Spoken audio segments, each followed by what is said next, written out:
बचपन से ही परम ज्ञान संपन्न, और समय आने पर इनका यज्ञोपवीतादि संस्कार हुआ। गुरुकुल में जाकर वेदादि शास्त्र का अध्ययन किया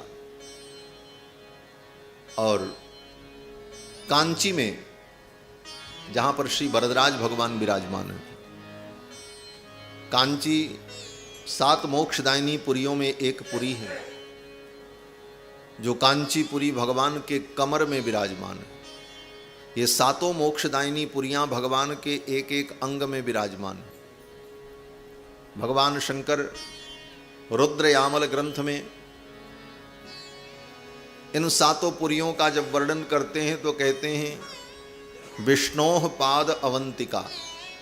अवंतिका उज्जैन पुरी जो है वो भगवान के चरणों में विराजमान है। हमारी अवंतिकापुरी से देवेंद्र जी आए हुए, ये भगवान के चरणों से ही आए। अवंतिकापुरी भगवान का चरण है। विष्णु पाद अवंतिका गुणमयी मध्य च कांचीपुरी, और कांचीपुरी भगवान की कमर है, मध्य भाग है। कांची का अर्थ ही होता, कांची माने करधनी, और करधनी कहां पहनी जाती है? कमर में ही पहनी जाती है। कांचीपुरी भगवान के कटिभाग में विराजमान है। मध्य च कांचीपुरी नाभिम द्वारवती, द्वारिकापुरी भगवान की नाभि में विराजमान है। तथा च हृदयम मायापुरी पुण्यदा, और मायापुरी हरिद्वार भगवान का हृदय है। हरिद्वार भगवान के हृदय में विराजमान है। ग्रीवा मूल मुदा हरंती मथुरा, मथुरापुरी भगवान की ग्रीवा में विराजमान है, कंठ में। जो मथुरापुरी में पहुंच गए, समझ लो भगवान कृष्ण के कंठ के हार बन गए। हार तो गले में ही पहना जाता, कंठ में, इसीलिए भगवान अपने भक्तों को अपने कंठ से लगा लेते। मथुरापुरी भगवान के कंठ में विराजमान। और नासाम च वाराणसी, वाराणसी भगवान की नाक है। नाक बोले तो इज्जत, लोग कहते हैं इज्जत चली गई, बोले नाक कट गई। तो भगवान की इज्जत, भगवान का ऐश्वर्य, इसकी रक्षा करने वाली पुरी अगर कोई है तो वो काशीपुरी है। इसीलिए धर्मशास्त्र का कोई निर्णय होता है तो कहते हैं काशी के विद्वान ने निर्णय किया। धर्म के द्वारा, शास्त्र के द्वारा भगवान की मर्यादा, वेद की मर्यादा की रक्षा जहां से होती है, उस पुरी का नाम काशीपुरी, वो भगवान की नासिका। एतद् ब्रह्म पदम वदन्ति मुनयोर अयोध्यापुरी मस्तकम, और अयोध्यापुरी भगवान का मस्तक है, ब्रह्मरंध्र। ये 7 पुरियां भगवान के तत्त अंगों में विराजमान है। कांचीपुरी बड़ी पवित्र पुरी। कांचीपुरी में प्रत्यक्ष भगवान श्री वरदराज पेरुमाल विराजते हैं। 18 दिव्य देश है वहां पर कांची में। कांचीपुरी में बेगवती नदी के तट पर कांचीपुरी,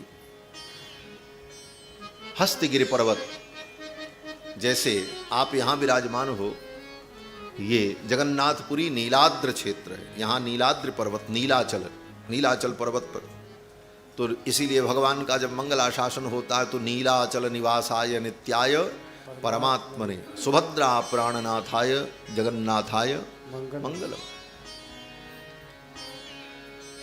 और तिरुपति भगवान जो विराजमान है वो वेंकटाद्रि पर्वत, इसीलिए उनका नाम वेंकटेश्वर। और कांचीपुरी जो है वो हस्तगिरि पर्वत, हस्तगिरि वहां के पर्वत का नाम है। उस पर्वत पर भगवान विराजमान।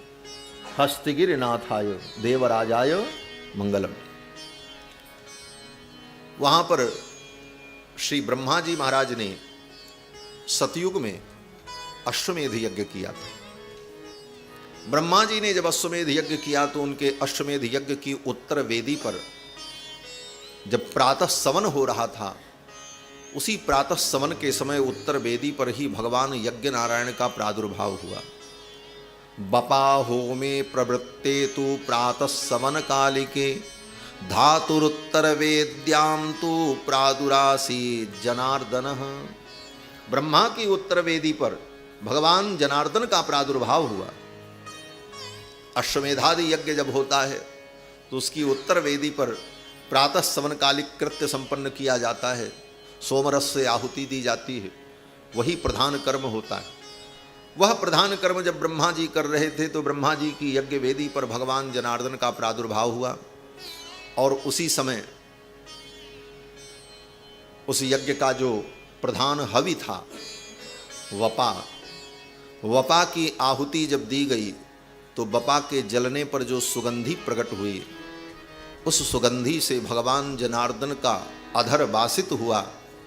वपा परिमलोल्लास वासिताधर पल्लवम मुखम वरदराजस्य मुग्धस्मितमुपास्महे। वे भगवान वरदराज कांची में विराजते हैं, कभी जाओ तो उनका दर्शन जरूर करना। कांची श्री वरदराज पेरुमाल स्वयं प्रकट विग्रह भगवान का है। ब्रह्मा की उत्तर वेदी पर भगवान का प्रादुर्भाव हुआ, वरदराज भगवान। तो श्री रामानुजाचार्य जी वहीं वरदराज भगवान की सन्निधि में रहकर वरदराज भगवान का कैंकर्य करते, उनकी सेवा करते और वहीं अपने गुरु से अध्ययन करते थे। और सेवा क्या करते थे? जल की सेवा थी। शाल कूप से जल भर करके भगवान के लिए लेकर के आते थे, यही उनकी सेवा थी। भगवान के लिए जल की सेवा करते थे। वैष्णव होने का यही मतलब है, भगवान का कैंकर्य करना। हम वैष्णव हो गए फिर केवल गद्दी लगा करके बैठे रहें, बोले ये वैष्णवता नहीं है। वैष्णव होने के बाद भगवान का कैंकर्य करना चाहिए। कैंकर्य का ही प्राधान्य है भक्ति में। बिना भगवान का कैंकर्य किए भगवान का प्रसाद पाने का अधिकार नहीं है जीव। भगवान का कैंकर्य करो तब भगवान का प्रसाद पाओ। कोई कैंकर्य, जो कैंकर्य आपको मिल जाए, भगवान की सेवा। तो श्री रामानुजाचार्य जी महाराज भगवान का यही कैंकर्य करते। भगवान के लिए जल ले आते थे, जल की सेवा थी। सालकूप का जल भगवान को अत्यंत प्रिय था। जिन गुरु से पढ़ते थे भगवान रामानुजाचार्य, इनके गुरु जी थे यादव प्रकाशाचार्य जी महाराज, वेदांत के बड़े विद्वान थे। और उस समय तक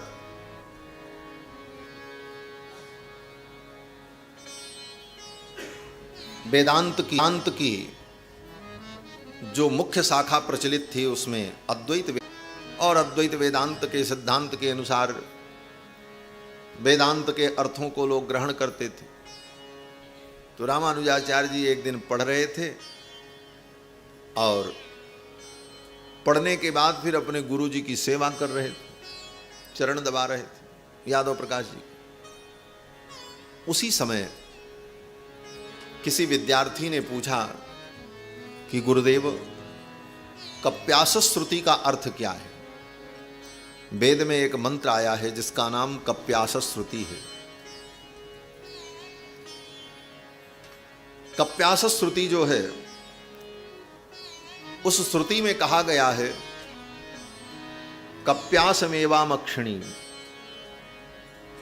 भगवान के नेत्र जो हैं वो कप्यास के समान।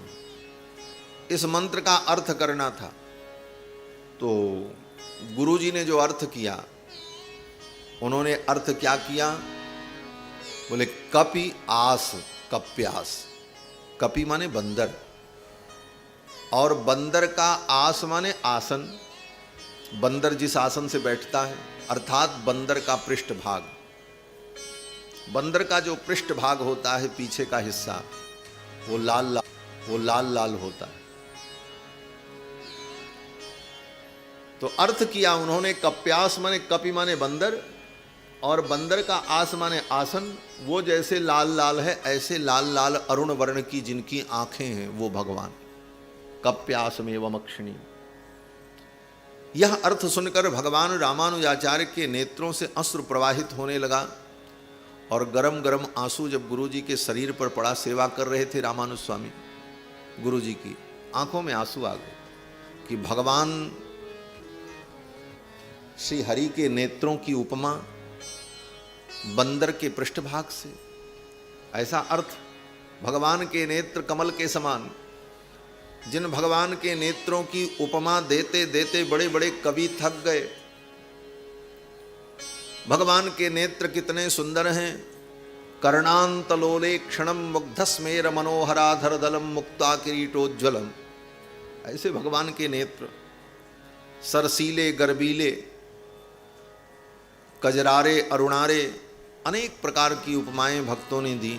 ऐसे भगवान के सुंदर नेत्र, और उन नेत्रों की उपमा बंदर के पृष्ठभाग से। बड़ा दुख हुआ भगवान रामानुजाचार्य को। उनका आंसू जब गिरा यादव प्रकाश जी के शरीर पर, तो उन्होंने कहा, अरे रामानुज क्या बात है, तुम क्यों रो रहे हो? रामानुज स्वामी ने कहा, इस अर्थ को सुनकर मुझे बड़ी पीड़ा हुई, यह अर्थ उचित नहीं है। तो यादव प्रकाश जी ने कहा कि अगर तुम इतने विद्वान हो तो तुम ही कोई अर्थ बताओ। गुरु जी को बुरा लग गया, मेरा अर्थ स्वीकार नहीं कर रहा है शिष्य। तो रामानुजाचार्य जी ने कहा, मुझे तो इसका अर्थ कुछ अन्य ही लगता है। और क्या लगता है? तो रामानुज स्वामी ने अपनी बुद्धि और प्रतिभा से एक नवीन अर्थ प्रकट किया। कपि का अर्थ किया उन्होंने, शब्द तो वही है, कपि आस, कप्यास। उन्होंने अर्थ किया भगवान रामानुजाचार्य ने, कम जलम पिबती कपि। कम जलम पिबती इति कपि। जो जल को पीते हैं, जल का शोषण करते हैं, उनको कहा जाता है कपि। कपि माने भगवान सूर्य। भगवान सूर्य सारे जल को सोख लेते हैं। कम जलम पिबती इति कपि। जो जल का शोषण कर लेते हैं, सारे जल को पी लेते हैं अपनी किरणों के द्वारा, उनका नाम कपि। और उन सूर्य को, उन कपि को देख करके आस्यते, आस्यते माने जो विकसित होता है। जिन सूर्य को देख करके जो पुष्प विकसित होता है, कौन सा फूल? बोले कमल। कपिना आस्यते। कपि के द्वारा, सूर्य के द्वारा, सूर्य की किरण पड़ने पर जिस पुष्प का विकास होता है, विकसित होता है, उस पुष्प का नाम कमल। तो कप्यास का अर्थ हुआ कमल, अर्थात कमल के समान जिनके नेत्र हैं। इसीलिए भगवान को वेदांत में, शास्त्र में पुंडरीकाक्ष कहा जाता है। पुंडरीकाक्ष पुनः पद्म नेत्र कहा जाता है भगवान को, पुंडरीकाक्ष कहा जाता है। ये पुंडरीकाक्ष भगवान का नाम साधारण नाम नहीं। पुंडरीकाक्ष केवल भगवान के लिए ही कहा जाता है और किसी के लिए नहीं। कमल के समान नेत्र भगवान के हैं, पुंडरीकाक्ष। इसीलिए मंत्र में कहा जाता है ना, यह स्मरेत पुंडरीकाक्षम सवाह्याभ्यंतरः शुचि। और इसी मंत्र का व्याख्यान श्रीमद् वाल्मीकि रामायण में जब विश्वामित्र जी आए राम जी को लेने के लिए, तो दशरथ जी ने मना किया, मैं अपने राम को नहीं दूंगा। मेरे राम में अभी युद्ध करने की योग्यता ही नहीं है। न युद्ध योग्यतामस्य। मेरे वही पुत्र के अंदर अभी युद्ध करने की योग्यता नहीं है, इसलिए आप मेरे राम को नहीं ले जा सकते। क्यों योग्यता नहीं है? बोले युद्ध करने की योग्यता 16 वर्ष के बाद होती है, और मेरा राम अभी 16 वर्ष का नहीं है। 19 वर्षों में। और फिर आगे कहते हैं दशरथ जी महाराज कि 19 वर्षों में रामो राजीव लोचन। मेरे राम राजीव लोचन है, कमल नयन है। तो भगवान के नेत्र कमल के समान है। यह अर्थ जब किया तो यादव प्रकाश जी के मन में उसी दिन से ईर्ष्या पैदा हो। ये चेला तो मुझसे भी आगे निकल जाएगा। कभी कभी शिष्य जब आगे निकलने लगता है तो गुरु को भी ईर्ष्या हो जाती है। सब गुरु को नहीं होती, जिनका गुरुत्व संदेहास्पद होता है उन्हीं के अंदर ऐसा होता है। जो वास्तविक में गुरु है वो तो प्रसन्न होता है, मेरा शिष्य मुझसे भी आगे हो, यह मेरे लिए गौरव है। लेकिन यादव प्रकाश जी के मन में यह भाव उत्पन्न हो गया कि ये तो मेरी प्रतिष्ठा को धूमिल कर देगा। और उसके बाद एक घटना और घटित हो गई। कांची का जो राजा था उसकी बेटी को प्रेत पकड़ लिया। प्रेत पकड़ लिया, बहुत तंत्र मंत्र उपाय करने के बाद भी वो प्रेत छोड़े नहीं। यादव प्रकाश जी बुलाए गए, राजगुरु थे। यादव प्रकाश जी ने भी सब तंत्र मंत्र सब कुछ किया, लेकिन उस प्रेत ने उस कन्या को नहीं छोड़ा। तो यादव प्रकाश जी ने उस प्रेत से पूछा कि तुम क्या चाहते हो, तुम इस कन्या को किस शर्त पर छोड़ोगे? तो उस प्रेत ने सभी के बीच में कहा, मैं इस कन्या को छोड़ दूंगा। कब? बोले रामानुजाचार्य आ जाएं और उनका चरणामृत मुझे मिल जाए, उनका प्रसाद मुझे मिल जाए, उनकी कृपा से मेरा उद्धार हो जाए, मैं इसे छोड़ दूंगा। यह सुनकर यादव प्रकाश जी को बड़ा दुख हुआ। रामानुज की ऐसी महिमा। उस प्रेत ने कहा, शेषावतार रामानुज का चरणामृत मुझे दे दिया जाए, मैं इस कन्या को छोड़ के चला जाऊं। राजा ने रामानुजाचार्य जी को बुलाया और रामानुजाचार्य जी का चरणामृत उस कन्या को पिलाया। परिणाम वो प्रेत छोड़ करके चला गया। इन सारी घटनाओं को देखकर यादव प्रकाश जी के मन में बड़ा द्वेष उत्पन्न हुआ। ये रामानुज तो मेरी प्रतिष्ठा को समाप्त कर देगा। फिर तो यादव प्रकाश जी ने रामानुजाचार्य जी को मार डालने की योजना बना डाली। महाराज इनको समाप्त कर दिया। और कांची में पुजारी से मिलकर, अर्चक से मिलकर योजना बनाई। रामानुजाचार्य प्रातः काल मंदिर में दर्शन करने आते हैं, भगवान का चरणामृत लेते हैं। तो चरणामृत में विष मिला देना, मैं तुम्हें 1000 स्वर्ण मुद्रा दूंगा। चरणामृत में जहर मिला देना, पी करके मर जाएगा रामा।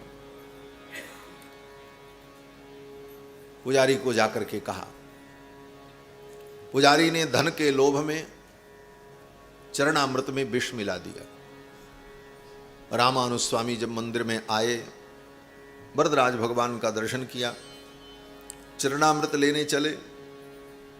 पुजारी जब चरणामृत देने चला तो पुजारी के हाथ कांपने लगे भय के कारण कि मैं कितना बड़ा अपराध कर रहा हूं। अंत में उसने बता दिया, अर्चक ने बता दिया कि इसमें विष मिला हुआ है, मैं बहुत बड़ा अपराध कर चुका हूं, आप इस चरणामृत को न पिए। तो रामानुज स्वामी ने कहा, अच्छा ये बताओ, ये विष तुमने किस में मिलाया है? बोले चरणामृत में। तो रामानुज स्वामी ने मुस्कुराते हुए कहा, चरणामृत ये भगवान के चरण का अमृत है। अमृत में अगर विष भी मिल जाएगा तो विष भी अमृत ही बन जाएगा, तुम चिंता मत करो। और उस विष मिश्रित चरणामृत को लेकर के रामानुजाचार्य जी ने पी लिया। प्रपीत विषतीर्थाम्ब प्रकटीकृत वैभव, भगवान रामानुजाचार्य का एक नाम है, प्रपीत विषतीर्थाम्ब प्रकटीकृत वैभव। जिन्होंने विष मिश्रित चरणामृत को पी करके भगवत भक्ति की महिमा को प्रकट किया। महाराज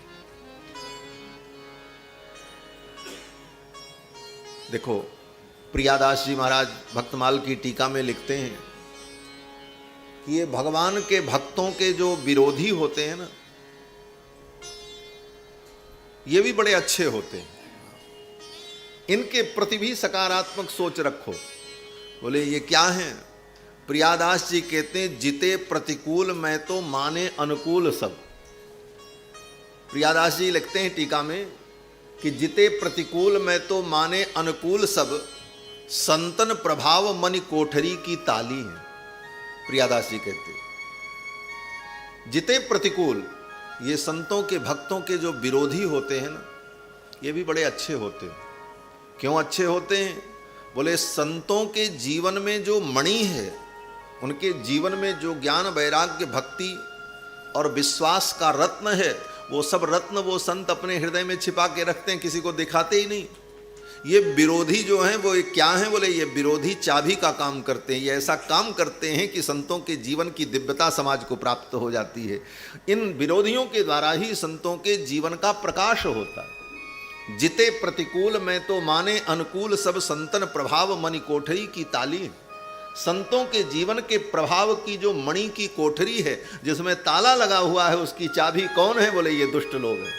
ये दुष्ट न हो तो संतों की महिमा संसार में कौन जाने। ये दुष्ट ऐसी दुष्टता करते हैं कि संतों की महिमा प्रकट होती, तब संसार संतों की महिमा को जानता है। उस विष मिश्रित जल को पी लिया, चरणामृत को पी लिया, प्रपीत विषतीर्थाम्बु प्रकटीकृत वैभवः। और सभी युगों में ऐसा हुआ। सतयुग में समुद्र मंथन हुआ तो समुद्र से विष निकला, हालाहल विष, भागवत में कथा है। सबने शंकर जी से कहा आप इसे पी जाओ। महादेव जी से प्रार्थना की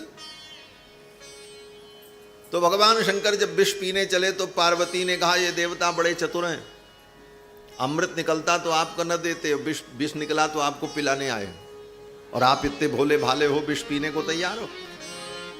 तो भगवान शंकर ने यही कहा देवी इनको ये लगता है कि विष है, लेकिन समुद्र के अंदर क्षीर सागर में भगवान नारायण तो कच्छप के रूप में विराजमान है। आज पूरा समुद्र ही चरणामृत बना हुआ है। भगवान को स्नान कराओ तो जो जल होता वही तो चरणामृत होता है। पंचामृत से अभिषेक करो तो वही तो भगवान का चरणोदक बनता है। भगवान शिव ने यही सोचा कि क्षीर सागर दूध का समुद्र और उसके अंदर भगवान विराजमान है कच्छप के रूप में। आज तो पूरा समुद्र ही भगवान का चरणामृत है।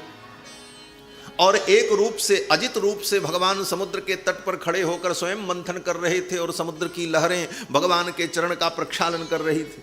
भगवान शंकर ने कहा आज तो पूरा समुद्र ही भगवान का चरणामृत बना है, और इस समुद्र से निकलने वाला ये चरणामृत ही है, ये विष नहीं। और उस चरण विष को लेकर ततः करतली कृत्य व्यापी हालाहलम विषम अभक्षयन महादेव। भगवान महादेव ने उसे पी लिया और पी करके अपने कंठ में धारण कर लिया।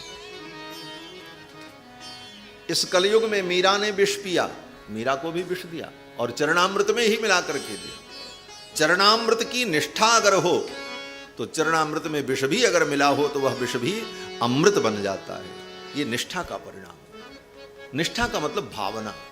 आज का विज्ञान भी इस विषय को मानता है कि भावना का बहुत बड़ा महत्व होता है। अभी कुछ दिन पहले एक शोध प्रकाशित हुआ, विदेश में कहीं पर किसी व्यक्ति को मृत्यु दंड दिया जाना था, तो मृत्यु दंड में निर्णय हुआ कि इसको विषैले सर्प से दंश कराया जाए और इसकी मृत्यु हो, इसको मृत्यु दंड दिया जाए। विषधर सर्प से उसे कटाया जाए और तब उसकी मृत्यु हो, इस प्रकार का मृत्यु दंड। तो वैज्ञानिकों को किसी विषय पर शोध करना था, तो वैज्ञानिकों ने संपर्क किया। उन्होंने कहा कि मृत्यु दंड तो इसको देना ही देना है, लेकिन मृत्यु दंड का तरीका थोड़ा बदल दिया जाए तो हमारा शोध कार्य भी हो जाएगा। बोले क्या शोध होगा? बोले इसकी आंखों पर पट्टी बांध दिया जाए और कहा जाए कि अब तुम्हें सांप से कटाया जाएगा। पहले इसको सांप दिखा दिया जाए, वो विषधर सर्प, फिर पट्टी बांधी जाए, और जब सांप से कटाने का समय आवे उस समय सांप की जगह कोई पिन इसके हाथ में चुभा दी जाए, तो इसको तो लगेगा कि सांप ने ही काटा। फिर देखा जाए इसके अंदर परिवर्तन क्या आता है। उस व्यक्ति को बताया गया कि भाई तुम्हें सांप से कटाया जाएगा और तुम्हारी मृत्यु होगी, ये सांप बड़ा भयंकर है, विषधर है। सांप दिखाया और फिर उसकी आंखों पर पट्टी बांधी गई और उसके हाथ पर सांप को स्पर्श भी कराया गया, लेकिन कटाने का जब समय आया तो उसके हाथ में पिन चुभोई गई। अब उसको लगा कि सांप ने हमको काट लिया और इस विषधर सर्प ने काटा है, अब मैं नहीं बचूंगा। उसकी भावना हुई कि मेरे अंदर विष व्याप्त हो गया, और देखते देखते 10 मिनट के अंदर उसका शरीर नीला पड़ गया। स्वयं की परिकल्पना से उसके अंदर शरीर ने ही ऐसा रिएक्शन किया कि शरीर में ही विष उत्पन्न हो गया और उसकी मृत्यु हो गई। वैज्ञानिकों ने इस पर शोध किया कि अपने आप संकल्प से, इच्छा शक्ति से ऐसी क्रिया घटित हो गई, तो वह भी एक भावना ही। तो जब भावना से शरीर के अंदर विष पैदा हो सकता है, तो भावना से शरीर में गया हुआ विष भी अमृत बन सकता है। ये सिद्धांत है। प्रपीत विषतीर्थाम्बु प्रकटीकृत वैभवः। रामानुजाचार्य जी ने विष मिश्रित चरणामृत को पीकर वैभव को प्रकट किया। भगवान श्री रामानुजाचार्य ने पूछा कि मैं किसकी शरणागति करूं। उस समय कांची वरदराज भगवान के यहाँ भगवान के एक परम भक्त थे, उनका नाम था कांची पूर्ण स्वामी। चतुर्थ वर्ण के थे, शूद्र थे और भगवान को अत्यंत प्रिय थे। पूरी कांची में बड़े बड़े विद्वान, बड़े बड़े तपस्वी, लेकिन भगवान किसी से बात नहीं करते थे। भगवान अगर बात करते थे तो कांची पूर्ण स्वामी से करते थे, जो चतुर्थ वर्ण के थे। उनकी भक्ति से प्रसन्न होकर भगवान को कुछ कहना होता था तो कांची पूर्ण स्वामी से कहते। तो एक दिन रामानुज स्वामी ने कांची पूर्ण स्वामी से कहा कि आपसे भगवान बात करते हैं, तो आप भगवान से पूछो कि मैं किसकी शरणागति करूं, किन आचार्य की शरण में जाकर के मैं दीक्षा ग्रहण करूं, भगवान ही हमें निर्देश करें। तो कांची पूर्ण स्वामी ने भगवान से पूछा, तो भगवान ने कांची पूर्ण स्वामी जी को बताया, महापूर्णम समाश्रय, महापूर्ण नाम के जो आचार्य हैं उनसे रामानुज शरणागति करें। रामानुजाचार्य उनकी शरण में जाकर उनसे दीक्षित हों। तो भगवान की आज्ञा को मान करके भगवान रामानुजाचार्य ने महापूर्ण स्वामी की शरणागति, उनके शरणागत शिष्य हुए। पंच संस्कार संपन्न होकर, शरणागति में 5 संस्कार होते, तापः पुण्ड्रम तथा नाम, मंत्रो यागश्च पंचमः, अमी ही पंच संस्काराः परम एकांत हेतवे। महापूर्ण स्वामी की शरण में जाकर के उन्होंने पंच संस्कार संपन्न होकर के वैष्णव दीक्षा ग्रहण की। कथा बड़ी लंबी है, हम तो केवल सूत्र में आपको बता रहे हैं कि मूल रूप से रामानुजाचार्य के जीवन चरित्र को, आचार्य के चरित्र को हम जानें। रामानुज स्वामी तो चाहते थे कि हम यामुनाचार्य स्वामी जी से दीक्षा ग्रहण करें,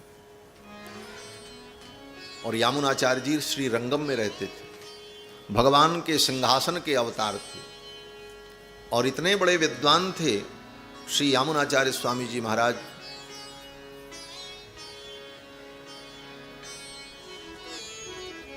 कि एक बार वहां का राजा जो था उसने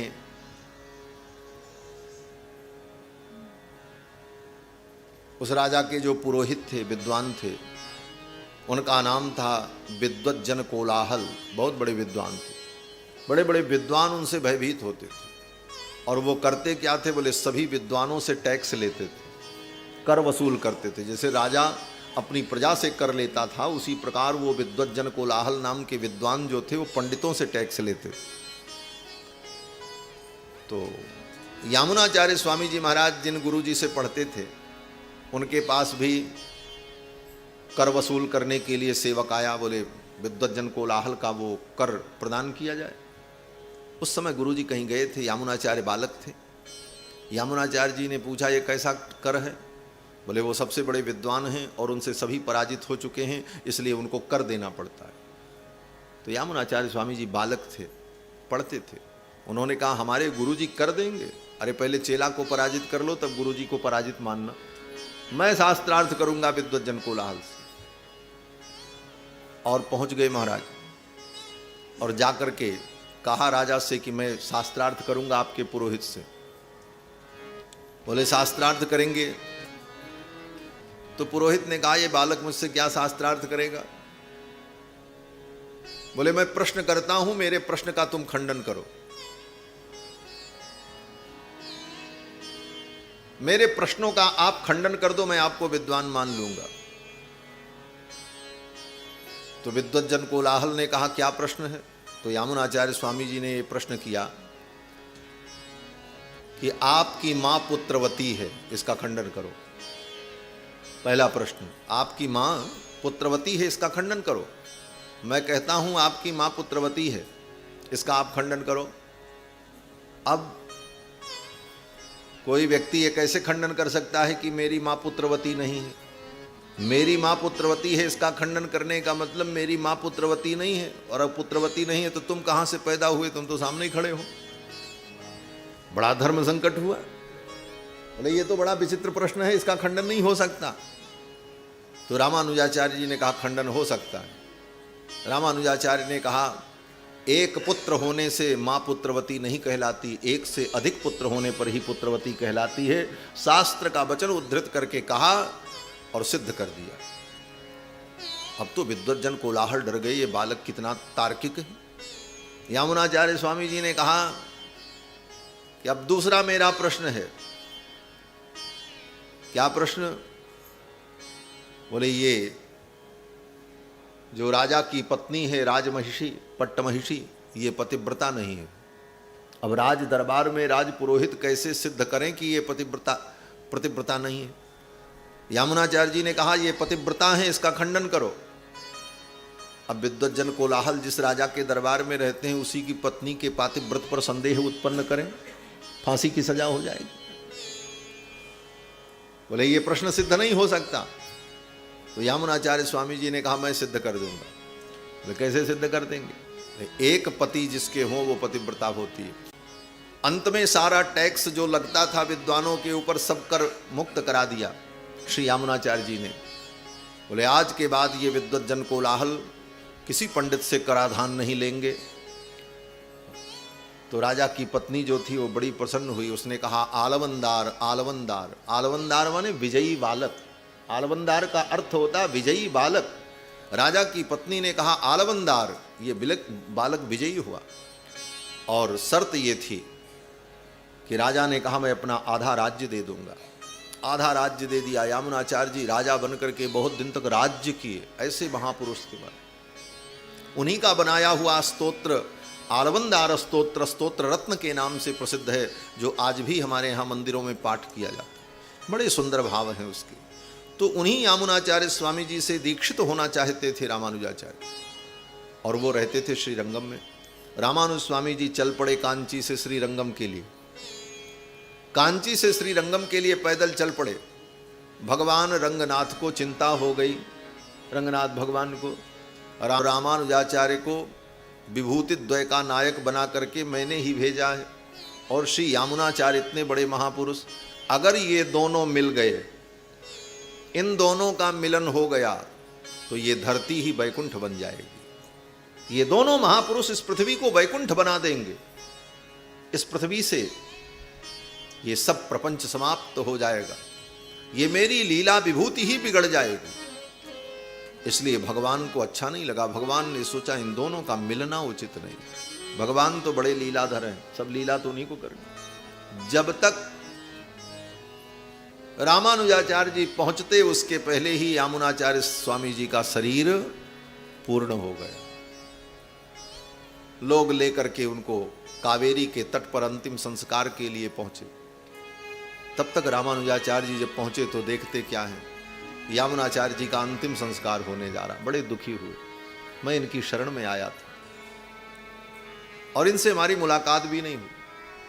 पूछा, लोगों ने बताया सब कुछ ठीक था, ऐसे स्वस्थ थे, लेकिन अचानक रामानुजाचार्य की दृष्टि गई यामुनाचार्य जी की उंगलियों पर, तो उनके दाहिने हाथ की 3 उंगलियां ऐसे मुड़ी थी।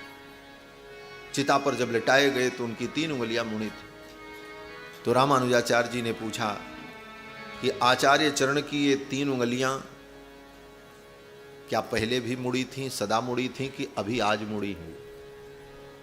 तो लोगों ने कहा, नहीं, पहले तो ऐसी नहीं थी, आज ही ये मुड़ी।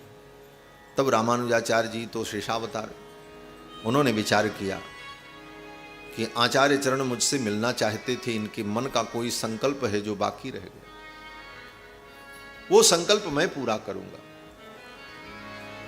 और रामानुजाचार्य जी ने कहा, आपका एक संकल्प था कि विष्णु सहस्त्र नाम के ऊपर कोई भाष्य की रचना हो, मैं अपने शिष्य को प्रेरित करके विष्णु सहस्त्र नाम पर भाष्य की रचना करवाऊंगा।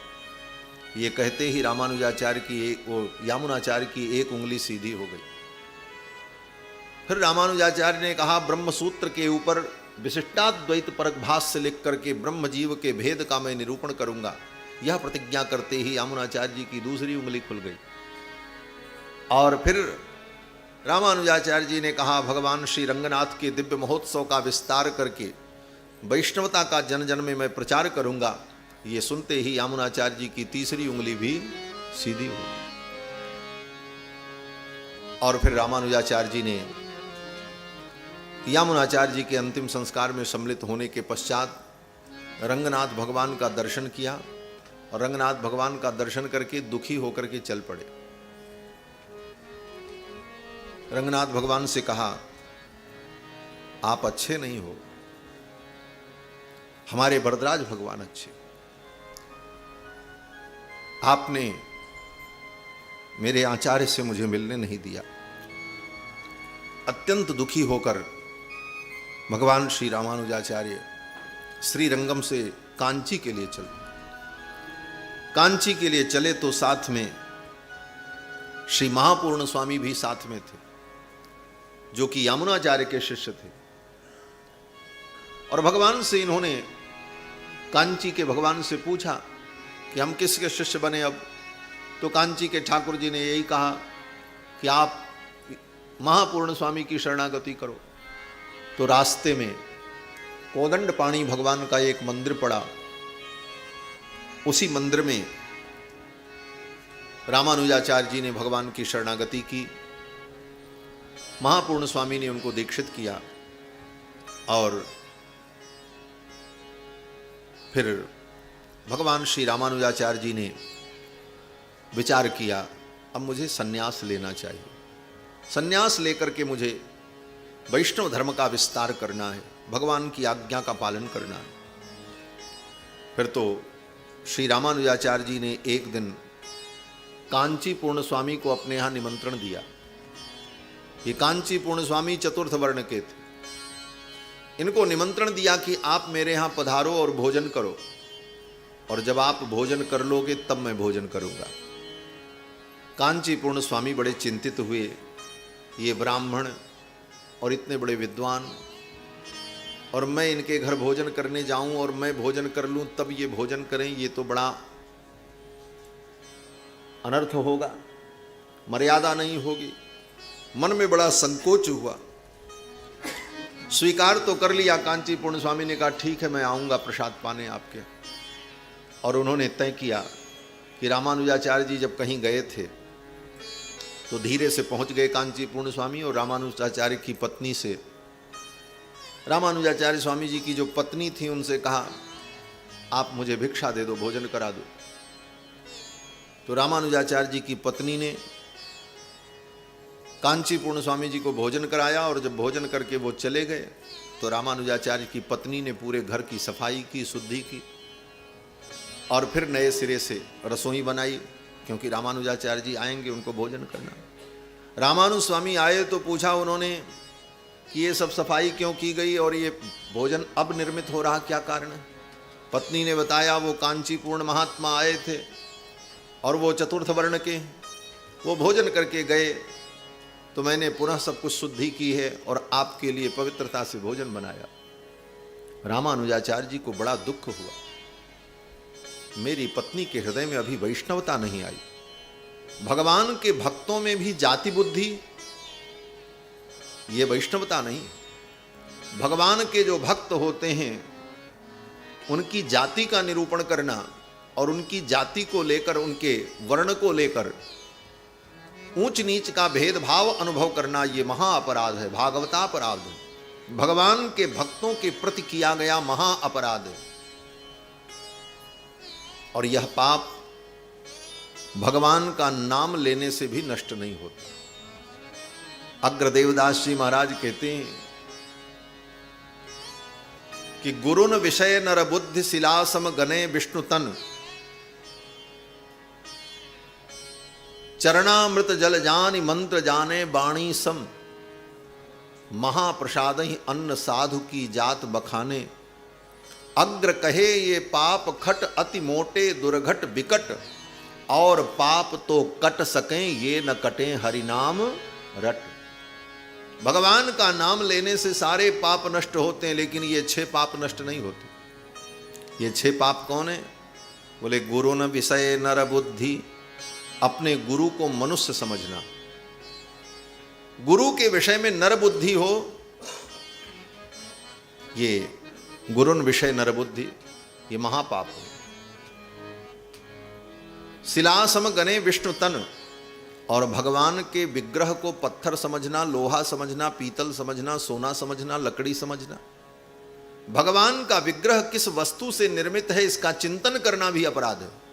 क्यों? बोले अब तो वो भगवान है, अब न लकड़ी है, न लोहा है, न ईंटा है, न पत्थर है, वो भगवान है। अगर मंदिर में दर्शन करने जाओ और मूर्ति देख करके ये कहो कि अरे मूर्ति तो सोने की है, बड़ी सुंदर है, बोले तुमने पाप किया। भगवान के विग्रह के कारण द्रव्य का चिंतन करना ये पाप है। शिलासम गने विष्णुतन चरणामृत जल जानी, भगवान के चरणामृत को जल समझना, चरणामृत जल जाने। मंत्र जाने वाणी सम, और मंत्र को वाणी समझना, शब्द समझना। जो मंत्र हमने गुरु के द्वारा प्राप्त किया वो मंत्र शब्द ब्रह्म है, वो केवल शब्द नहीं है, वो वाणी नहीं है, अपितु शब्द ब्रह्म है। तो मंत्र को सामान्य शब्द समझना, सामान्य अक्षर समझना, जैसे सब शब्दों में अक्षर होते हैं, का खा गा घा, उसी प्रकार इसमें भी अक्षर हैं, ऐसा समझना, बोले ये अपराध। मंत्र जाने वाणी सम, और महाप्रसाद ही अन्न, भगवान के महाप्रसाद को अन्न समझना, ये महापाप है। इसीलिए जगदीश भगवान के यहाँ एकादशी के दिन भी महाप्रसाद पाते हैं। क्यों? बोले महाप्रसाद अन्न थोड़ी, एकादशी के दिन तो अन्न का निषेध है, महाप्रसाद का निषेध थोड़ी है। महाप्रसाद तो पाना ही चाहिए। एकादशी के दिन जो शास्त्र में निषेध है वो क्या निषेध है? बोले एकादश्याम निराहारः कर्तव्यम भोजनद्वयम रात्रौ जागरणम चैव तथा च हरिकीर्तनम। तो एकादशी के दिन अन्न का निषेध है, न कि भगवान के प्रसाद का निषेध है। और भगवान का प्रसाद अन्न नहीं है, वो महाप्रसाद है, उसमें अन्न बुद्धि नहीं होनी चाहिए। इसी दृष्टि से जगदीश का प्रसाद ग्रहण किया जाता है। कहते महाराज उन्होंने छू दिया, अब तो ये भोजन दूषित हो गया। बोले अन्न दूषित होता, प्रसाद दूषित नहीं होता। इसलिए कोई भी छू करके दे दे, कहीं भी दे दे, जगदीश के इस क्षेत्र में कहीं भी महाप्रसाद मिल जाए, पालो, शुद्ध है, पवित्र है। क्यों? बोले वहां अन्न बुद्धि नहीं है, महाप्रसाद की बुद्धि है। महाप्रसाद ही अन्न। महाप्रसाद को जो व्यक्ति अन्न समझता है वो महापाप करता है। साधु की जात पछाने, और साधु की, भगवत भक्तों की जाति देख करके उनके साथ व्यवहार करना। ये फला जाति के इसलिए इनको इधर बैठाओ, ये फला जाति के इनको इधर बैठाओ। इस प्रकार का भेदभाव भगवान के भक्तों के साथ जो करता है वो महापराध करता है। ऐसे महापराध से बचना चाहिए। और यह महापराध अगर हो गया तो भगवान का नाम जपने पर भी तुम्हें पाप से मुक्ति नहीं मिलेगी। इस पाप से मुक्ति तभी मिलेगी जब वो महाभागवत तुमको क्षमा कर दे। इसलिए भगवान के प्रति किया गया अपराध तो साधारण अपराध है, लेकिन भगवान के भक्तों के प्रति किया गया अपराध महापराध है। भगवान का अपराध करो तो भगवान क्षमा कर देते हैं। देवगुरु बृहस्पति कहते हैं कि सुन सुरेश रघुनाथ स्वभाऊ, और निज अपराध रिसाई न काऊ। लेकिन भगवान के भक्त का अपराध कर दो, बोले जो अपराध भगत कर करई, राम रोष पावक सो जरई। इसलिए भगवान के भक्तों के प्रति किया गया अपराध महापराध है। कांची पूर्ण स्वामी जी महाराज आए और भोजन करके गए तो रामानुजाचार्य जी की पत्नी ने वो सब जो व्यवहार किया वो रामानुज स्वामी को अच्छा नहीं लगा।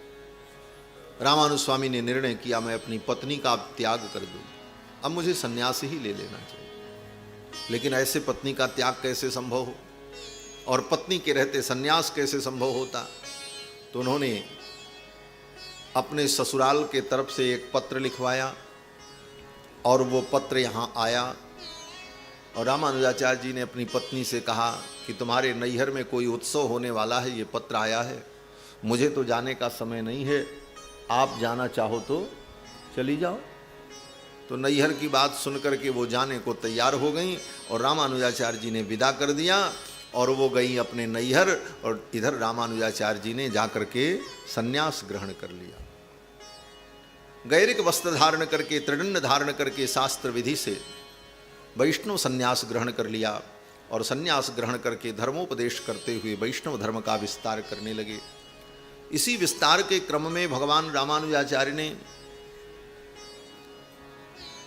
समस्त तीर्थों में भ्रमण किया। श्रीरंगम करिशैलमज्जनगिरिम शेषाद्रिसिंहाचलम श्रीकूर्मं पुरुषोत्तमं च बदरी नारायणं नैमिषम् श्रीमद्वारवती प्रयाग मथुरा अयोध्या गया पुष्करम सालग्राम निवासिनो विजयते रामानुजोयम मुनि। भगवान रामानुज मुनि ने इन समस्त तीर्थों में जाकर के भगवान के दिव्य देशों का मंगलाशासन किया और तत्त तीर्थों में जाकर के भगवान की महिमा को बढ़ाया।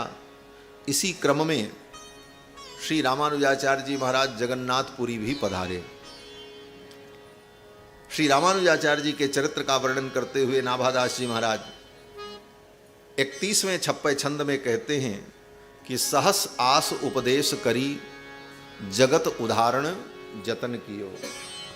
सहस आस उपदेश करी जगत उदाहरण जतन कियो। सहस आस उपदेश करी जगत उदाहरण जतन कियो। गोपुर होए आरूढ़ उच्च स्वर मंत्र उचार्यो। गोपुर होए आरूढ़ उच्च स्वर मंत्र उचार्यो।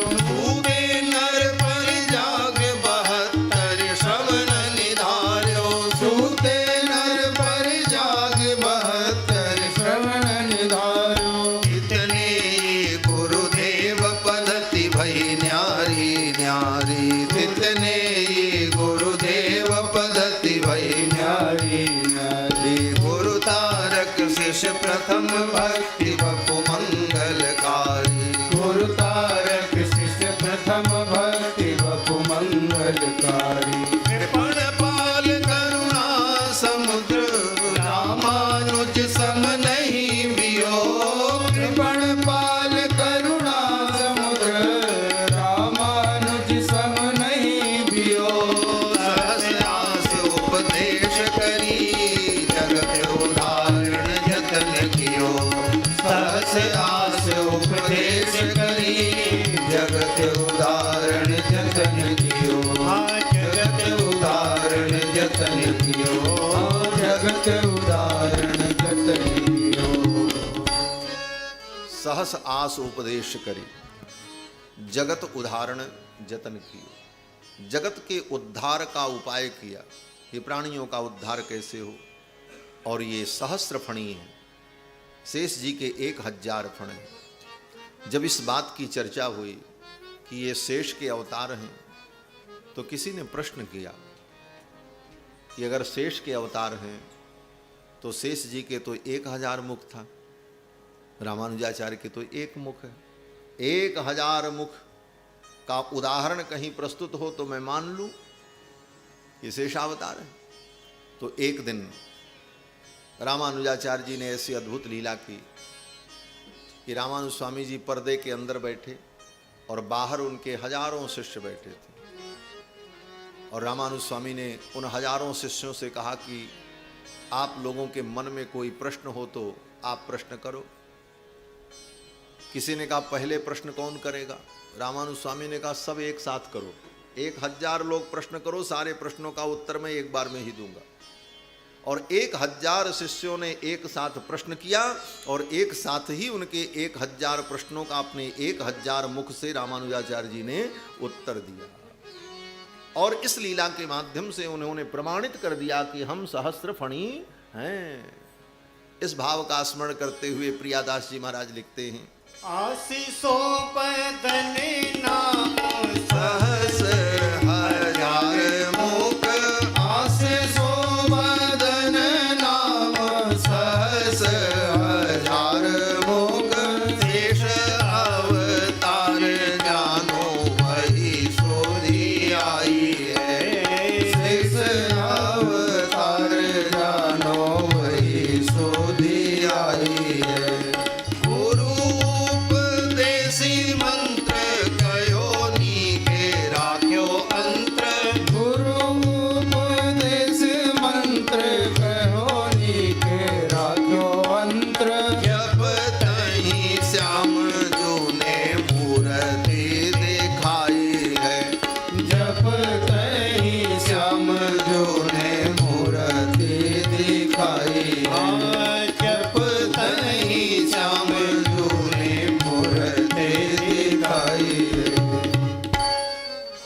हास्य सो बदन नाम सहस हजार मुख।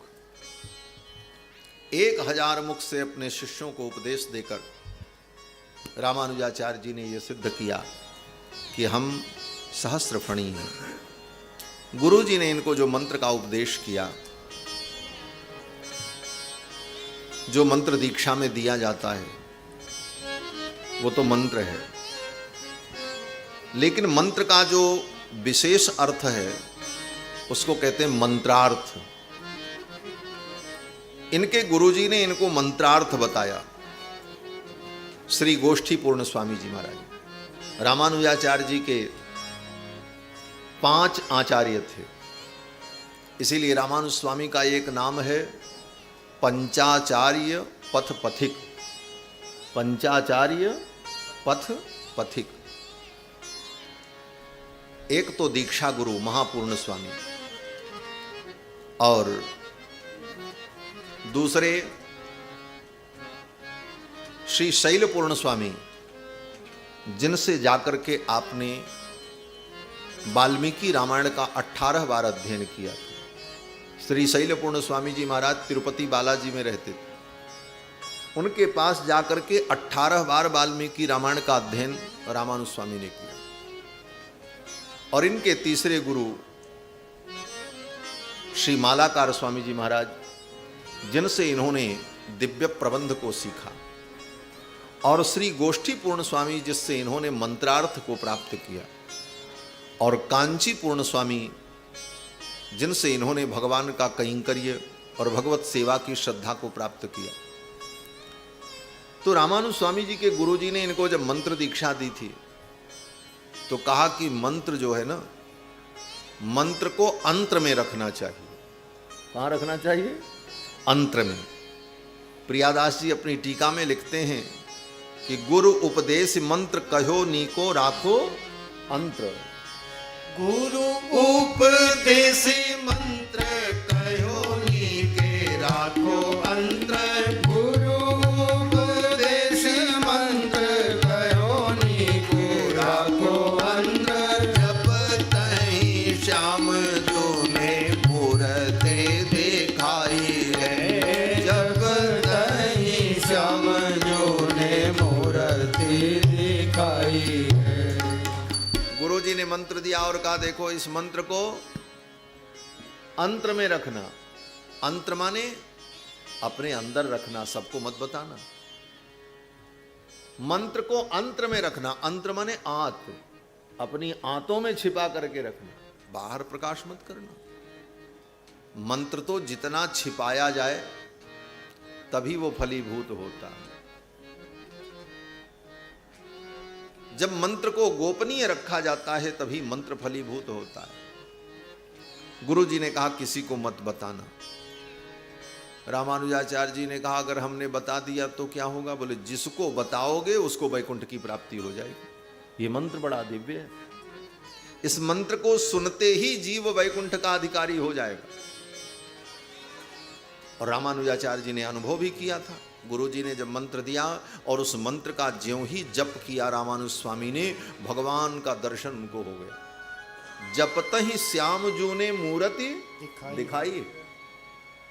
भगवान की मूर्ति का उन्हें साक्षात्कार हो गया। तो रामानुज स्वामी के गुरु जी ने कहा देखो इस मंत्र को सबको मत बताना, जो अधिकारी होंगे उन्हीं को यह मंत्र बताना।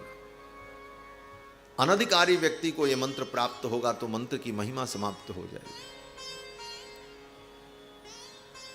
रामानुज स्वामी ने कहा अगर मैंने सबको बता दिया तो गुरु जी ने कहा मेरी आज्ञा के उल्लंघन का पाप लगेगा। बोले क्या पाप लगेगा? बोले नरक में जाओगे। जो गुरु की आज्ञा का उल्लंघन करे उसको तो नरक में जाना पड़ता, नरक जाना पड़ेगा। रामानुज स्वामी आए और विचार करने लगे ऐसा मंत्र जिस मंत्र को सुनकर जीव वैकुंठ का अधिकारी हो जाता है, ऐसे मंत्र को छिपा करके रखना ठीक नहीं। मैं सबको सुना दूं, सब जीव वैकुंठ के अधिकारी हो जाएं। बोले गुरु जी का आदेश है कि नरक जाना पड़ेगा। तो रामानुज स्वामी ने सोचा चलो कोई बात नहीं, इस कारण से मैं नरक में चला जाऊंगा, लेकिन इतने जीव वैकुंठ को प्राप्त कर लेंगे, इससे अच्छी बात क्या हो सकती है। और यह सोच करके आओ आओ मैं तुम्हें वैकुंठ का मार्ग देने जा रहा हूं। अब तो महाराज अपार भीड़ एकत्रित हो गई और गोपुर के ऊपर चढ़ करके उन्होंने मंत्र का उच्चारण किया और सबको सुना दिया। गोपुर होए आरूढ़, गोपुरी हुई आरूढ़, उच्च स्वर मंत्र उचार्यो। गोपुर हुए आरूढ़, उच्च स्वर मंत्र उचार्यो। सूते नर पर जाग 72 श्रवण निधार्यो। सूते नर पर जाग 72 श्रवण निधार्यो। सूते ही पर जाग 72 श्रवण निधार्यो। सूते नर पर जाग 72 श्रवण निधार्यो। गोपुर पे चढ़कर रामानुज स्वामी जी ने, हाँ थोड़ा धीमे हो जाओ, ज्यादा तो उठा दो, इसको उठा दो। तो गोपुर पे चढ़कर रामानुज स्वामी ने जब मंत्र का उच्चारण किया तो हजारों लोग थे। सुना तो सभी लोगों ने, लेकिन उस मंत्र को धारण कर पाए केवल 72 लोग। सूते नर परे जाग 72 श्रवण निधार्यो। तितनो ई गुरुदेव पद्धति भई न्यारी न्यारी। वही उतने जो 72 शिष्यों ने उन मंत्रों को धारण किया, उन्हीं के द्वारा रामानुजाचार्य जी की ये पवित्र परंपरा आगे बढ़ी। उतने पीठाधीश्वर हुए जिन लोगों ने वैष्णव मार्ग को, भक्ति मार्ग को आगे बढ़ाया। इस प्रकार जब गोपुर पे चढ़ करके उन्होंने मंत्र का उच्चारण कर दिया, गुरु जी को पता चला। गुरु जी ने बुलाया और कहा तुमने बहुत बड़ा अपराध किया, अब तो तुम्हें नरक में जाना पड़ेगा। तो रामानुज स्वामी जी ने अपने गुरु जी को प्रणाम किया और कहा कि पतिष्ये एक एवाहम नरके गुरु पातकात्। गुरु का पातक करने के कारण, गुरु की वाणी का उल्लंघन करने के कारण एकमात्र मैं नरक में जाऊंगा। आपकी वाणी सत्य है,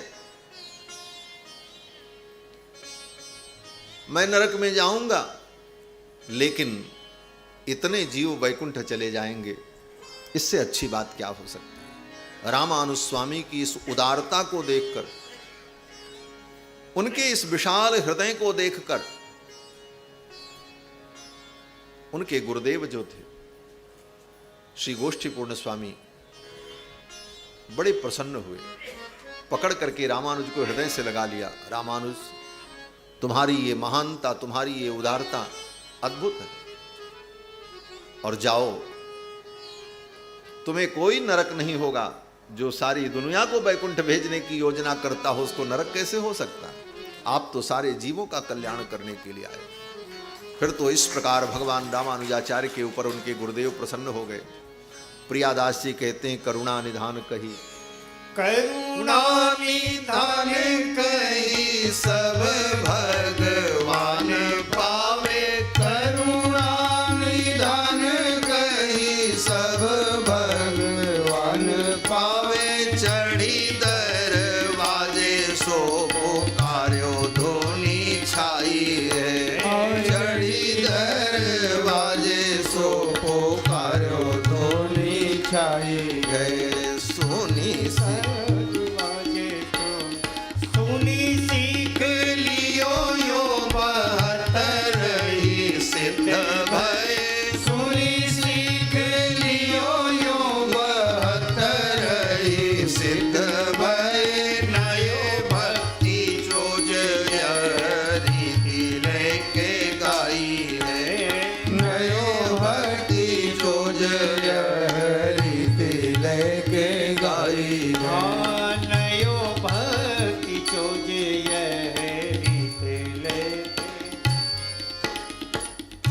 भगवान श्री रामानुजाचार्य जी ने ऐसी उदारता दिखाई। भगवान रामानुजाचार्य की इस उदारता, और बहुत सारे चरित्र हैं भगवान रामानुजाचार्य के। भगवान श्री रामानुजाचार्य जी ने कितने अभक्तों को भक्त बना दिया। रामानुज स्वामी के एक शिष्य थे श्री धनुर्धर दास पहलवान थे, खूब लंबे चौड़े पहलवान, रोज मल्ल करते थे, कुश्ती लड़ते थे, कई कई पहलवानों को अकेले ही पटक देते, ऐसे पहलवान थे धनुर्धर दास। लेकिन एक सुंदर स्त्री में आसक्त थे, और इतनी आसक्ति उनकी थी कि वो स्त्री जब चलती थी तो उसके सिर पर स्वयं छाता लगा करके चलते थे कि कहीं धूप पड़ने पर ये कुम्हला न जाए। इसकी आंखें कमल के समान मुझे अत्यंत प्रिय हैं, इसकी आंखें कहीं कुम्हला न जाएं, और उस सुंदरी की आंखों को ही देखा करते थे। और जब वो चलती थी सुंदरी तो धनुर्धर दास छाता लगा करके उल्टे पांव चलते थे उसके सामने, जिससे उसका चेहरा देखते रहे। ऐसी आसक्ति थी, घोर आसक्ति। रामानुज स्वामी जी ने देखा, रामानुज स्वामी को लगा ये व्यक्ति कितना आसक्त है, लेकिन इसकी आसक्ति की जो दृढ़ता है ये बड़ी विलक्षण है। अगर यही आसक्ति इसकी भगवान में हो जाए तो इसका तो कल्याण हो जाएगा। अगर इसकी इतनी आसक्ति भगवान में हो जाए तो इसका कल्याण हो जाए। तो रामानुज स्वामी ने धनुर्धर दास जी को बुलाया और कहा, देखो तुम उस सुंदरी की आंख देखने के लिए, उसका मुख देखने के लिए उल्टे पांव चलते हो छाता लगाकर, क्या है विशेषता उसके अंदर? धनुर्धर दास ने कहा, ऐसी आंखें आज तक मैंने नहीं देखी, ऐसा सौंदर्य मैंने नहीं देखा। ये सौंदर्य, इसकी आंखें मुझे अत्यंत प्रिय हैं। रामानुज स्वामी ने कहा, अगर इससे भी सुंदर आंखें और इससे भी विलक्षण, अति विलक्षण सौंदर्य तुम्हें दिखाई पड़े तो क्या इसे देखना छोड़ दोगे? धनुर्धर दास ने कहा, निश्चित रूप से। अगर इससे भी सुंदर कोई दुनिया में आंखें हो सकती हैं और कोई सौंदर्य हो सकता है तो मैं इसे देखना छोड़ दूंगा। मुझे तो विश्वास है इससे सुंदर दुनिया में कुछ हो नहीं सकता। रामानुज स्वामी ने कहा, अच्छा चलो मेरे साथ। रामानुज स्वामी ने धनुर्धर दास का हाथ पकड़ा और लेकर के श्री रंगनाथ भगवान के मंदिर में गए और भगवान श्री रंगनाथ का दर्शन कराया। और धनुर्धर दास ने भगवान रंगनाथ के सौंदर्य को जब देखा, उनकी आंखों की सुंदरता को जब देखा, तो धनुर्धर दास उस सुंदरी को भूल गए और भगवान को साष्टांग प्रणाम किया और सदा सदा के लिए भगवान के परम भक्त हो। ऐसे धनुर्धर दास को भगवान की भक्ति में संलग्न कर दिया रामानुजाचार्य। जब तक आचार्य की कृपा न हो तब तक भगवान का सौंदर्य, भगवान का माधुर्य, भगवान की कृपा, भगवान की करुणा, भगवान के दिव्य गुणों का अनुभव नहीं जीव को होता। भगवान के दिव्य गुणों का अनुभव जीव को तभी होता है जब आचार्यों की कृपा होती, गुरुजनों की कृपा होती। रामानुजाचार्य ने ऐसी कृपा की कि धनुर्धर दास के हृदय में भगवान की भक्ति का प्रादुर्भाव हुआ। भगवान श्री रामानुजाचार्य जी के जीवन की बड़ी विलक्षण विलक्षण घटना है। एक बार श्री रामानुजाचार्य जी कावेरी से स्नान करके आ रहे थे, त्रिदंड लिए हुए, द्वय मंत्र का अनुसंधान करते हुए आ रहे थे। हमारे यहाँ श्री संप्रदाय में जो दीक्षा होती है, जो लोग दीक्षित हैं, उपदेश में उनको द्वय मंत्र दिया जाता है। श्रीमन्नारायण चरणौ शरणम प्रपद्ये श्रीमते नारायणाय नमः। इस द्वय मंत्र का निरंतर अनुसंधान करना चाहिए। इस मंत्र को जपने के लिए नहा धो करके सवेरे पूजा के समय जपते हैं सो तो ठीक है, लेकिन इसके अतिरिक्त भी चलते फिरते जब याद आ जाए तभी श्रीमन्नारायण चरणौ शरणम प्रपद्ये श्रीमते नारायणाय नमः, इस द्वय मंत्र का अनुसंधान करना चाहिए। और श्री बरबर मुनि स्वामी जी की दिनचर्या में तो लिखा है कि उनका ओंठ हमेशा हिलता रहता था। द्वय मंत्रानुसंधानेन संतत स्फुरिताधरम। द्वय मंत्र के अनुसंधान से जिनके ओंठ सदा हिलते रहते थे, ऐसे श्री बरबर मुनि स्वामी, जिनको तमिल में मड़वाल मामुनिघल कहा जाता है, उनका नाम मड़वाल मामुनि। तो श्री बरबर मुनि स्वामी जी महाराज निरंतर द्वय मंत्र का अनुसंधान करते। रामानुजाचार्य स्वामी जी महाराज भी सदा द्वय मंत्र का अनुसंधान करते। द्वय मंत्र का अनुसंधान करते हुए भगवान रामानुजाचार्य आ रहे थे। कावेरी से स्नान करके, तो देखा गांव के बच्चे वहीं कावेरी के बालू में खेल रहे थे। और कर क्या रहे थे? बोले कावेरी के तट पर कावेरी नदी के बालू को, रेत को बटोर करके बच्चे मंदिर बना रहे थे। और किसका मंदिर? बोले रंगनाथ भगवान का मंदिर। रंगनाथ धाम में रंगनाथ जी का मंदिर तो है ही है, लेकिन बच्चे खेल रहे थे तो वैसे ही मंदिर बनाने का नाटक कर रहे थे। कुछ माटी ऊपर किया, नीचे किया और बनाया। बोले ये रंगनाथ भगवान का गोपुर, ये भगवान का प्रासाद, ये भगवान का गरुण स्तंभ, उसी में कुछ लगा करके सीकाओं का लगाया। बोले ये गरुण स्तंभ, ये भगवान की परिक्रमा। इस तरह बच्चे भगवान के मंदिर की आकृति बना करके खेल रहे थे। इस दृश्य को देखकर रामानुजाचार्य इतने अभिभूत हुए कि वहीं सो करके उस मंदिर को साष्टांग प्रणाम किया। बच्चों के द्वारा बनाए गए उस घर घरौंदे के मंदिर को, बोले इनकी भावना है कि ये रंगनाथ जी का मंदिर है तो इसमें रंगनाथ जी विराजमान हैं। इस भाव से उस मंदिर को प्रणाम किया और वो बालक जो खेल रहे थे उनको प्रणाम किया। ऐसी निष्ठा भगवान के प्रति। भगवान श्री रामानुजाचार्य जी जब स्नान करने जाते थे, जब वृद्ध हो गए, वृद्धावस्था आई, वृद्धावस्था में श्री रामानुजाचार्य जी जब स्नान करने के लिए कावेरी में जाते तो किसी ब्राह्मण शिष्य के कंधे पर हाथ रख करके जाते, क्योंकि सहारा लेना पड़ता। लेकिन जब स्नान करके वहां से लौटते थे तो चतुर्थ वर्ण के जो शिष्य थे उनके कंधे पर हाथ रख करके आते। भक्ति की ये मर्यादा उन्होंने स्थापित। नहाने जाएं तो ब्राह्मण के कंधे पर हाथ रखकर, लेकिन लौटते समय स्नान करने के बाद कोई चतुर्थ वर्ण का जो वैष्णव हो, शूद्र हो, उसके कंधे पर हाथ रख करके आते। यह समाज को उपदेश देने के लिए कि जो भगवान का भक्त है वो परम पवित्र है, वो किसी भी वर्ण में उत्पन्न हुआ हो, किसी भी जाति में उत्पन्न हुआ हो, भगवान की भक्ति जिसके जीवन में है वो परम पवित्र है। नहाने के बाद, स्नान करने के बाद उसके कंधे पर हाथ रख करके उधर से आते। आज लोग कहते हैं कि रामानुजाचार्य जी ने भेदभाव की बात की, लेकिन रामानुजाचार्य जी के जीवन चरित्र को जब पढ़ोगे, इनके जैसा औदार्य, ऐसी उदारता, ऐसे उदार आचार्य कोई नहीं हुए जितनी उदारता भगवान श्री रामानुजाचार्य में। इनकी एक कथा इस जगन्नाथपुरी से जुड़ी हुई। एक बार श्री रामानुजाचार्य जी महाराज जगन्नाथपुरी पधारे, जगदीश भगवान का दर्शन किया, मंगलाशासन किया। जगन्नाथ मंदिर के ठीक सामने आज भी वो मठ है जिसका नाम एमार मठ है।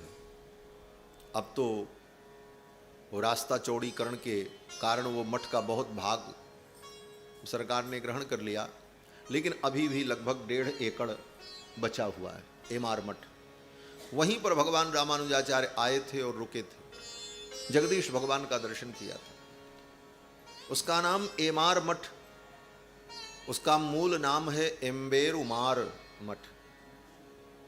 एम्बेरुमार रामानुज स्वामी का नाम है, एम्बेरुमार तमिल में, लेकिन वो बिगड़ करके एम्बेरुमार एम्बेरुमार से एमार एमार हो गया। यहां पर उसको एमार मठ बोलते। तो रामानुज स्वामी जब यहां आए तो यहां श्री जगन्नाथ भगवान की पूजा पद्धति को देखा तो रामानुज स्वामी ने मन में विचार किया कि भगवान की पूजा नारद आगम की, नारद पांचरात्र आगम की पद्धति से हो। आगम शास्त्र के अनुसार भगवान की पूजा का विधान जो नारद पांचरात्र आगम में वर्णन है, उस विधि से भगवान की पूजा संपन्न हो, ये श्री रामानुजाचार्य जी चाहते थे। और एक चीज उन्हें और भी समझ में आया कि यहाँ जो पंडा पुरोहित भगवान की पूजा करते थे, उनका आचार विचार भी थोड़ा रामानुजाचार्य जी को अनुकूल नहीं लगा। हर देश का लोकाचार, आचार विचार भिन्न भिन्न होता है। दक्षिण का आचार विचार अलग है और यहां का आचार विचार अलग, उत्तर का आचार विचार अलग। तो यहां का आचार विचार रामानुज स्वामी को बहुत अनुकूल नहीं लगा, उन्होंने विचार किया कि भगवान जगदीश की इतनी महिमा है, यहाँ आगम की पद्धति से पूजा हो और शुद्धता पवित्रता के सारे नियमों का कठोरता से पालन हो। ये सब विचार करके श्री रामानुज स्वामी ने यहाँ के राजा को बुलाया और राजा के सामने ये सारी बातें रखी। प्रियादास जी महाराज टीका में लिखते हैं, गए नीलाचल जगन नाथ झुक देखी वे को, देखो अनाचार सब पंडा दूर किए हैं। गए नीलाचल जगन नाथ झुक देखी वे को, देखो अनाचार सब पंडा दूर किए हैं। संग ले हजार शिष्य रंग भरी सेवा करे, हरे ही ये भाव गुण मत दर्शाए हैं। संग ले हजार शिष्य रंग भरी सेवा करे, हरे ही ये भाव गुण दर्शाए दिए हैं। गए नीलाचल। प्रियादास जी महाराज लिखते हैं कि रामानुजाचार्य जी यहाँ नीलाचल क्षेत्र में आए, गए नीलाचल जगन्नाथ जी को देखिबे को, भगवान को देखने, भगवान का दर्शन करने आए। तो भगवान का दर्शन तो किया, लेकिन और भी कुछ दर्शन हो गया उनको। क्या दर्शन हुआ? बोले देखो अनाचार सब पंडा दूर किए हैं। जो उनको समझ में आया कि ऐसा नहीं होना चाहिए, राजा को बुलाया, राजा के सामने सारी बातें रखी। राजा ने बात स्वीकार कर ली। राजा ने कहा ठीक है महाराज, आप कहते हैं तो आपकी बात मानी जाएगी। शास्त्र की विधि से जैसे आप चाहो सारी व्यवस्था मैं आपको ही सौंपता हूं। जगन्नाथपुरी के राजा ने संपूर्ण मंदिर की व्यवस्था रामानुजाचार्य जी को सौंप दी। बोले आप अपने हिसाब से भोग लगाओ, पूजा करो, सारी विधि करो। फिर तो रामानुज स्वामी अपने 1000 शिष्यों को लेकर रंगनाथ जगन्नाथ भगवान की सेवा में लग गए। प्रियादास जी लिखते हैं, संग लय 1000 शिष्य, संग ले हजार शिष्य रंग भरी सेवा करे, धरे ही ये भाव गुण दर्शाय दिए हैं। संग ले हजार शिष्य रंग भरी सेवा करे, धरे ही ये भाव गुण मत दर्शाए हैं। 1000 शिष्यों को लेकर रामानुज स्वामी भगवान की सेवा करने लगे। अब खूब भगवान की सेवा हो रही, और वो बेचारे जो पंडा पुजारी परंपरा से पूजा करते थे, उनको बड़ा दुख हुआ कि इतने दिन से हम भगवान की सेवा करते थे, हमारी सेवा छिन गई। अब वो बेचारे पंडा पुजारी कहाँ जाएं? तो सब गए और मंदिर के पीछे जाकर के बड़े दुखी हुए, रोने लगे। भगवान इतने दिनों तक हमने आपकी सेवा की है जगदीश, आज हमको आपने क्यों निकाल दिया? ये रामानुजाचार्य को कहाँ से आपने बुला लिया? सब पंडा पुरोहित दुखी होकर के भगवान से कहने लगे। अब भगवान को दया आ गई। जगन्नाथ भगवान बड़े दयालु। जगन्नाथ भगवान ने सोचा कुछ भी हो, ये मेरे पंडा पुरोहित बरसों से मेरी पूजा करते चले आए, इनका अधिकार है। और ये रामानुजाचार्य आकर के सारे नियम को बदल दिया। तो भगवान ने रामानुजाचार्य जी से कहा, देखो सब जगह आप अपने हिसाब से पूजा करवाओ, लेकिन यहाँ तो मैं जैसे रहता हूँ ऐसे ही रहने दो। जगन्नाथ भगवान ने कहा, यहाँ मेरी सेवा जो लोग करते हैं वही लोग करें। तो रामानुज स्वामी ने भगवान से कहा, ऐसा नहीं होगा, आप जो चाहोगे वही होगा, शास्त्र जो कहेगा वो होगा। आचार्य है ना, आचार्य तो आचार्य होते हैं, भगवान से भी भिड़ जाते हैं शास्त्र की बात को लेकर के। और सारे शास्त्र के प्रमाण दे करके रामानुज स्वामी ने कहा, इन विधियों से ऐसे ऐसे होना चाहिए, शास्त्र कहता है। और आपकी मर्यादा शास्त्र के द्वारा ही सुरक्षित है। आप ही इस मर्यादा को नहीं मानेंगे तो शास्त्र की मर्यादा कौन मानेगा? अब तो भगवान ने सोचा अब ऐसे जोरदार भक्त से सामना करना ठीक नहीं। प्रियादास जी लिखते हैं कि रामानुजाचार्य जी के शास्त्र सम्मत तर्कों को सुनकर के भगवान जगन्नाथ भी चुप हो गए, कोई उत्तर नहीं था उनके पास।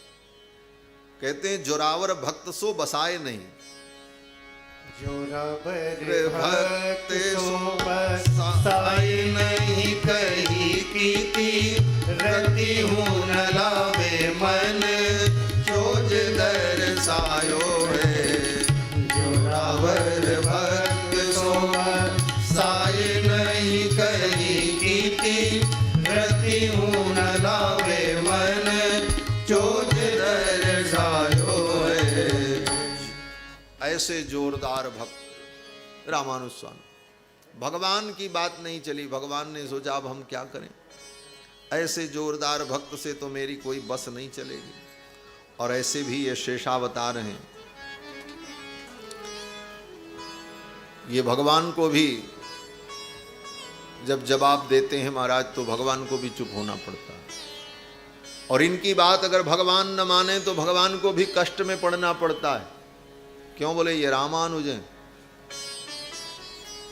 एक उदाहरण, त्रेता युग में जब मारीच आया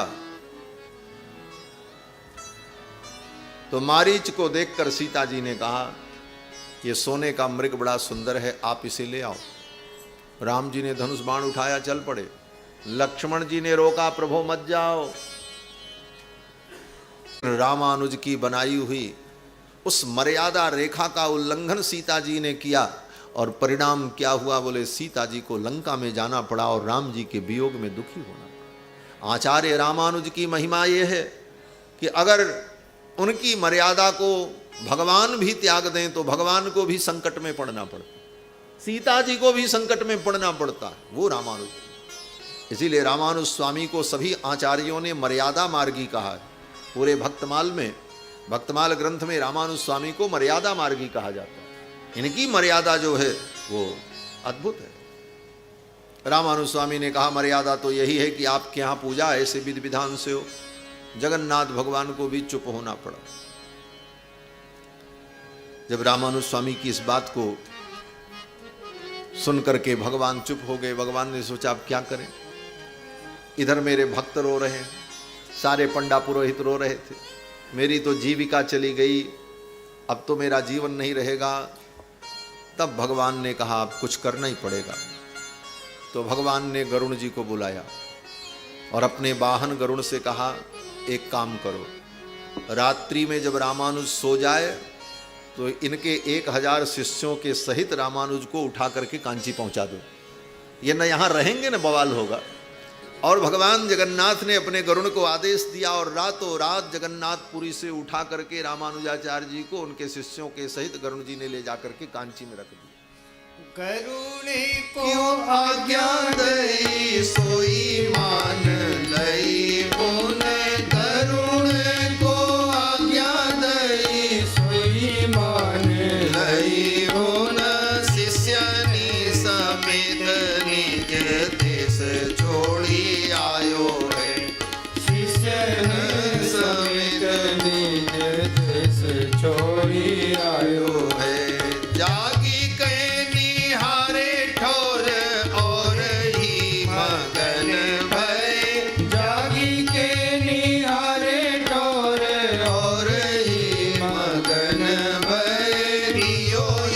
प्रगट करी गुण भाव पा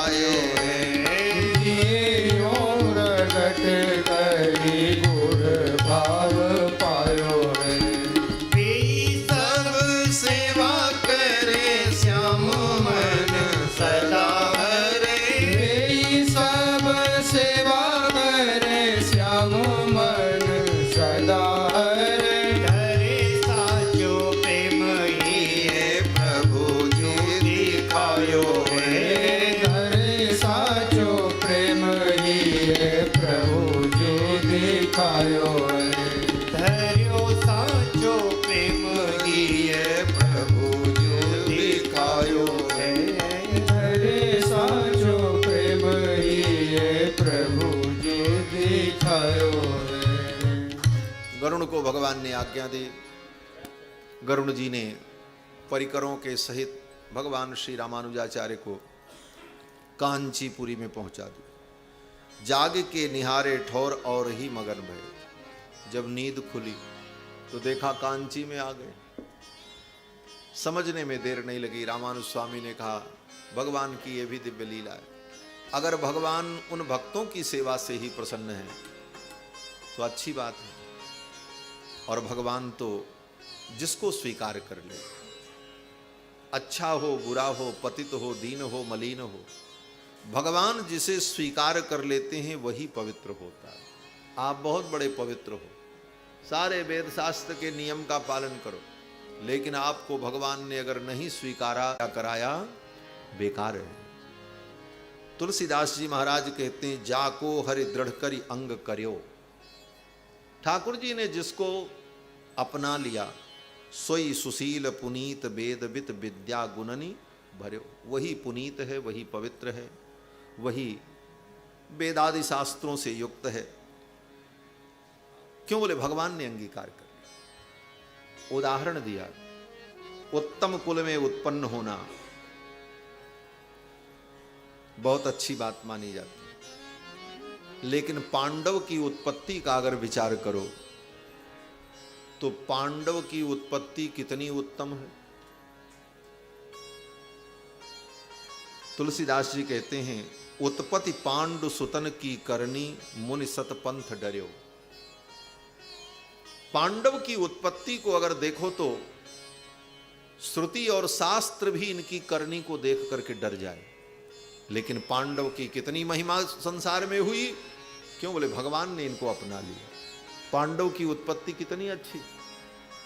कुंती ने सूर्य के द्वारा एक गर्भ धारण किया, इंद्र के द्वारा एक गर्भ धारण किया, धर्मराज के द्वारा एक गर्भ धारण किया, वायु देवता के द्वारा एक गर्भ धारण किया। क्या यही धर्म था कुंती का? पांडव की उत्पत्ति और उनकी करनी भी कितनी अच्छी थी। एक पत्नी के 5 पति, और बहुत सारी बातें हैं। गोस्वामी जी महाराज कहना यह चाहते हैं कि उत्पत्ति पांडु सुतन की करनी सुन सतपंथ डर्यो। ते त्रैलोक के पूज पावन जस सुन मुन लोक तर्यो। लेकिन उनका जस, उन पांडवों की कीर्ति सारी दुनिया में फैली, क्योंकि भगवान ने उनको अपना लिया। भगवान जिसको अपना ले वही पवित्र है, वही दिव्य है। और बाकी आप अपने से चाहे जितना बड़ा नेम प्लेट लगा के घूमो, उसका कोई मतलब नहीं। कहते हैं बिन अवगुण कृकलास कूप मज्जित कर गही उधर्यो। अपनी करनी से बिन अवगुण कृकलाश। भागवत में कथा है, रघुवंश के राजा थे महाराज नृग, बड़े धर्मात्मा थे। इक्ष्वाकु के पुत्र थे, कितना उत्तम कुल था, और करनी कितनी अच्छी थी इनकी। रोज 1 लाख गाय का दान करते थे। लेकिन भगवान ने इनको नहीं अपनाया। परिणाम क्या? बोले गिरगिट बनना पड़ा, सब धर्म धरा रह गया। 1 लाख गाय का रोज दान करते थे। महाराज नृग इक्ष्वाकु के पुत्र थे। एक दिन दान किया,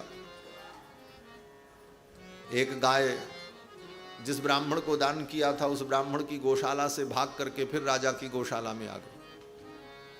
दूसरे दिन दान करने चले तो सेवकों ने उस गाय को फिर तैयार करके सामने उपस्थित कर दिया। अब लाखों गाय का जहां रोज दान हो रहा है तो राजा कहां तक ध्यान रखे कौन गाय आज दान हुई, कौन कल हुई। वो गाय ला करके सामने उपस्थित किया। राजा ने फिर संकल्प करके दूसरे ब्राह्मण को दे दिया। तब तक वो ब्राह्मण पिछले दिन वाला आ गया। उसने कहा ये गाय मेरी है, कल आपने इस गाय का मुझे दान किया था। और जिस ब्राह्मण को अभी अभी दान किया था उस ब्राह्मण ने कहा नहीं ये गाय मेरी, अभी अभी आपने हमको दान किया। दोनों अपनी अपनी जगह पर सही थे। उस ब्राह्मण ने कहा महाराज कल आपने तिथि नक्षत्र मुहूर्त बोल करके जल लेकर के संकल्प करके दान किया था इस गाय का, उस धर्म का आप चिंतन करो। राजा ने देखा ये ठीक कहते। तब तक इस ब्राह्मण ने कहा, महाराज आज अभी तिथि नक्षत्र का उच्चारण करके आपने हमको दिया है, हम झूठ नहीं बोल रहे। दोनों ब्राह्मण सत्य बोल रहे थे और सही कह रहे थे। राजा धर्म संकट में पड़ गया। अंत में दोनों ब्राह्मणों ने शाप दे दिया, बोले जाओ गिरगिट बन जाओ।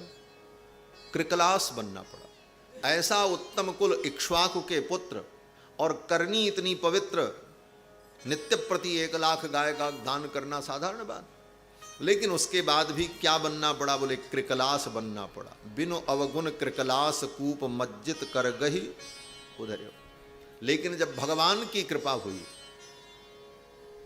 तो फिर सारे दुर्गुण दूर हो गए और भगवान गोविंद कृष्ण ने अपने कर कमल से इसका उद्धार किया। भागवत में कथा आती है। इसी कथा के प्रसंग में भगवान ने अपने बच्चों को उपदेश किया है कि जीवन में कभी ब्राह्मण के धन का हरण मत करना। हाँ। स्वदत्ताम परदत्ताम वा ब्रह्मवृत्तिम हरेच्च यः 60 वर्ष सहस्राणि विष्टायाम जायते कृमि। ब्राह्मण को किसी दूसरे ने दिया हो अथवा स्वयं आपने दिया हो, उसका अगर कोई हरण कर लेता है तो वह व्यक्ति 60,000 वर्ष तक गंदगी का कीड़ा बनता है। तो कहने का भाव कि भगवान जिसको अपना लें वही श्रेष्ठ है, उसी में सद्गुण है, वही पुण्यात्मा है। और अपने से कोई चाहे जितना बड़ा कुलीन विद्वान गुणी बना रहे, ठाकुर ने अगर उसे अपनाया नहीं तो उसका सब कुछ किया कराया बेकार है। भगवान रामानुजाचार्य ने विचार किया कि भले ये पंडा पुरोहित कैसे भी हों, लेकिन भगवान ने इनको अपनाया है। और भगवान ने जब इनको अपनाया है तो यही अच्छे हैं, इन्हीं की सेवा भगवान को स्वीकार है। इसलिए रामानुज स्वामी ने फिर विरोध नहीं किया। रामानुज स्वामी ने कहा ठीक है, जगदीश भगवान की सेवा जैसे होती आई है उसी प्रकार होती रहे। इस प्रकार भगवान श्री रामानुजाचार्य जी ने जगन्नाथपुरी में आकर के भगवान का दर्शन किया और भगवान का मंगलाशासन किया। भगवान श्री रामानुजाचार्य जी का चरित्र बहुत विस्तृत है। इन्होंने वेदांत दर्शन में एक, यह श्रुति निर्गुण परमात्मा को बताती है कि सगुण परमात्मा को बताती है, इन विषयों को लेकर के जो भ्रम था उसे दूर करने के लिए उन्होंने वेदार्थ संग्रह नाम का ग्रंथ लिखा, जिनमें वेद के उन मंत्रों का अर्थ करके सबका समन्वय किया। और वह ग्रंथ भगवान तिरुपति बालाजी को अत्यंत प्रिय हुआ, वेदार्थ संग्रह। फिर वेदांत के ब्रह्म सूत्र पर रामानुजाचार्य जी ने भाष्य की रचना की, जिसका नाम श्री भाष्य है। श्री भाष्य को रामानुजाचार्य जी ने जब लिखा तो उसके लिए उनको काश्मीर जाना पड़ा। काश्मीर में शारदा पीठ में बोधायन महर्षि के द्वारा लिखी गई बोधायन वृत्ति थी। उस बोधायन वृत्ति ग्रंथ को प्राप्त करने के लिए वहाँ गए और वहाँ से उस वृत्ति को प्राप्त करके उस पर विचार किया और फिर श्री भाष्य लिखा।